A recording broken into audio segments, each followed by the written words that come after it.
Salamu sana mpendwa mtazamaji wa MHAE TV. Karibu tena katika kipindi chetu cha mkate wa leo. Bado tunaitazama miujiza aliyoifanya Yesu Kristo hapa duniani. Na leo tunakutana muujiza mwingine. Injili ya Mathayo sura ya 8 mstari kuanzia wa 28. Naye alipofika ng'ambo katika nchi ya Wagerasi, watu wawili wenye ukoma walikutana naye, wanatoka makaburini, wakali mno hata mtu asiweze kuipita njia ile. Na tazama, wakapiga kelele wakisema, tuna nini nawe mwana wa Mungu? Je, umekuja kututesa kabla ya muhula wetu? Basi ulikuwako mbali nao kundi la nguruwe wengi wakilisha. Wale pepo wakamsihi wakisema, ukitutoa tuache twende tukaingie katika lile kundi la nguruwe. Akawaambia, nendeni. Wakatoka wakaingia katika nguruwe, na kumbe kundi lote wakateremka kwa kasi gengeni hata baharini, wakafa maji. Lakini wachungaji walikimbia wakaenda zao mjini, wakazieneza habari zote na habari za wale wenye upepo pia. Na tazama, mji wote ukatoka kwenda kumlaki Yesu, nao walipomuona walimsihi aondoke mpakani mwao. Amen. Hapa tunakutana na kisa cha kuponywa kwa watu waliokuwa wamepagawa na mapepo. Kuponywa kwa watu waliokuwa wamepagawa na mapepo. Hapa Yesu anafika ng'ambo ya nchi ya Wagerasi, nje ya Israeli. Kule akaenda akakutana na watu wawili.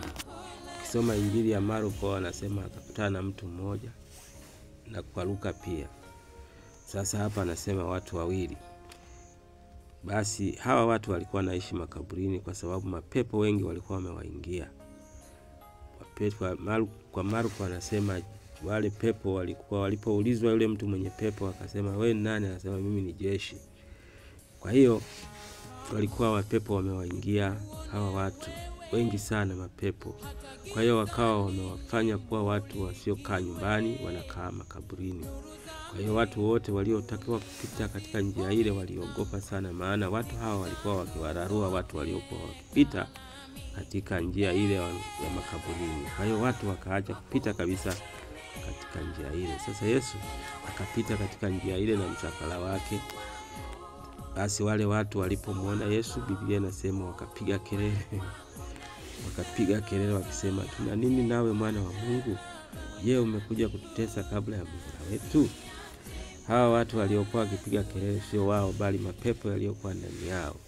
Tayari ameshamtambua Yesu ni nani. Sasa yanasema, wewe unakuja kututesa kabla ya muhula wetu? Muhula wa kuteswa kwa mapepo ni lini? Muhula wa kuteswa, muhula maana yake wakati wa kuteswa kwa mapepo ni wakati wa kiyama, siku ya mwisho ya dunia.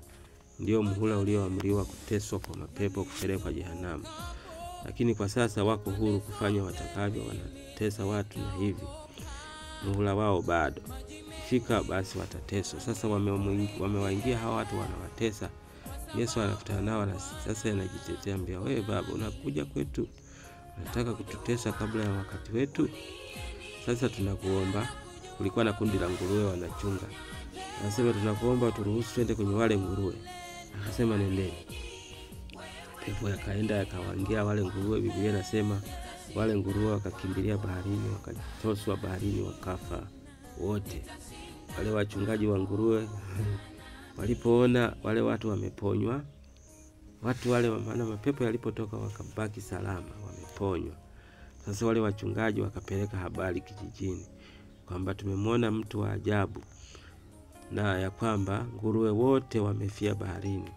Kwa nini? Kwa sababu alipokuja tu wale watu wakakimbia wakaenda kwa Yesu, wakaponywa, mapepo yote yakakimbilia kwa nguruwe.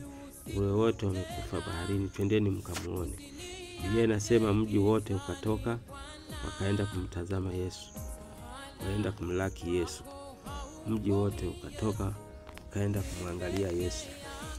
Nao walipomuona, Biblia inasema walimsihi aondoke mipakani yao. Wakasema, Baba, tumekuona na tunashangaa hawa watu, sisi tulikuwa tunaogopa hata kuwaona wala kupita karibu yao. Lakini wazima, wewe sio wa kawaida.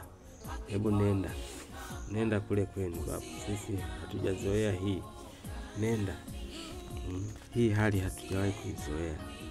Tumepata hasara ya nguruwe zetu, lakini nenda, hawa watu wamepona. Kwenye kitabu cha Injili ya Marko, Biblia inasema yule mtu aliyeponywa alitaka kumfuata Yesu, lakini Yesu akamwambia, nenda ukaihubiri Injili na mambo makuu Mungu aliyokutendea. Kwa hiyo kwa kifupi, hata hawa wakafanywa kuwa wainjilisti tokea siku ile, kwamba nendeni mkahubiri Injili sasa kwa kijiji chenu au kwenye mji wenu. Jambo muhimu katika habari hii ni hii, kwamba Yesu Kristo anapopita hapiti tu ili kupita, anaenda kuhakikisha anasaidia watu, kwa sababu yeye ana macho.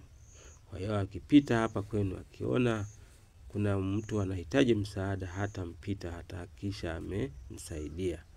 Yawezekana kuna watu wametupwa, wamefukuzwa nyumbani kwao, hawana msaada, wanaishi bila msaada. Yesu akiwatazama hao, anaenda anawapa msaada, anawaondolea hiyo shida yao na kuambia, rudi nyumbani ukatumike na kushuhudia uzuri Mungu aliyokutendea.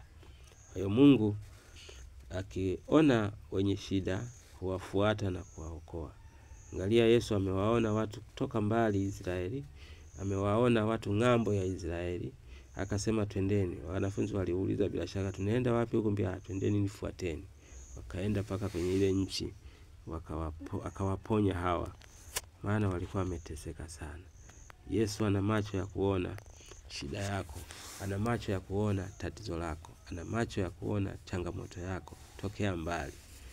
Kitu muhimu, akija kwako usimzuilie, mruhusu akuponye, mruhusu aiondoe shida yako. Mapepo wanaweza kusema chochote wakiwa ndani yako, kutaka kumzuia Yesu asifanye alilo nalo, lakini mapepo hawana nguvu kwa Yesu. Unaona hawa wanamwambia, unakuja kututesa kabla ya muhula wetu, sasa turuhusu twende kwenye nguruwe, wewe usitutese. Mbia, haya nendeni. Kwa nini Yesu aliwakubalia? Kwa sababu wakati wao ulikuwa bado, wakati wa kuangamiza bado. Leo shetani na mapepo wanatamba. Kwa nini? Kwa sababu wakati wao bado. Lakini mimi nikwambie, utafika wakati ambao watashangaa na roho zao, wakitupwa jehanamu, wakifungiwa milele. Hatutakaa tuwaone usumbufu wao daima. Mungu wa mbinguni akusaidie. Endelea kumtumaini huyu mtenda miujiza. Endelea kumtumaini huyu mtenda miujiza, yaani Yesu Kristo. Neema ya Mungu iwe pamoja nawe, na upendo wa Mungu Baba na Roho Mtakatifu kae pamoja nawe sasa na hata milele. Amen.